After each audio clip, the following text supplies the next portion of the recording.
लालची दुकानदार। एक समय की बात है, एक छोटे से गांव में रामलाल नाम का एक दुकानदार रहता था। वह अपने किराने की दुकान चलाता था। शुरुआत में रामलाल ईमानदारी से काम करता था, लेकिन धीरे धीरे वह लालच में पड़ गया। वह ग्राहकों को कम तोलता, घटिया सामान अच्छे दामों में बेचता और नकली चीजों को असली बताकर मुनाफा कमाता। उसके पास पैसे तो बहुत हो गए, लेकिन गांव वालों का भरोसा खोता जा रहा था। एक दिन का हादसा। एक दिन गांव में एक साधु बाबा आए। उन्होंने गांव के मंदिर के बाहर डेरा डाला। लोग दूर दूर से उनके दर्शन करने आने लगे। रामलाल ने सोचा, अगर मैं बाबा को कुछ सामान दान कर दूं, तो लोग मुझे फिर से अच्छा समझेंगे और मेरी बिक्री बढ़ेगी। उसने बाबा को बहुत सारा खाना, कपड़े और मिठाइयां दान की, लेकिन वो सब घटिया और बासी थी। बाबा मुस्कुराए और बोले, बेटा, दान की असली कीमत दिल की भावना से होती है, धोखे से नहीं। रामलाल ने झूठ मूठ हाथ जोड़कर माफी मांगी, लेकिन बाबा कुछ बोले नहीं।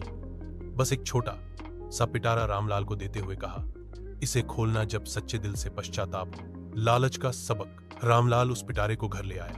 रात में उसे नींद नहीं आई। उसने सोचा कि शायद उसमें सोना चांदी होगा।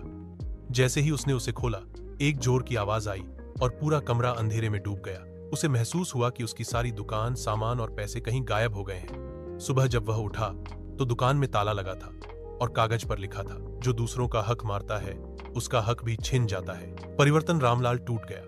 उसने पूरे गांव से माफी मांगी और साधु बाबा के पास जाकर रो पड़ा।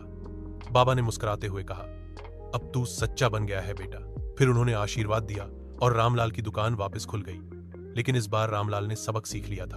अब वह ईमानदारी से काम करता, हर ग्राहक से नम्रता से पेश आता और कभी धोखा नहीं देता। लालच बुरी बला है।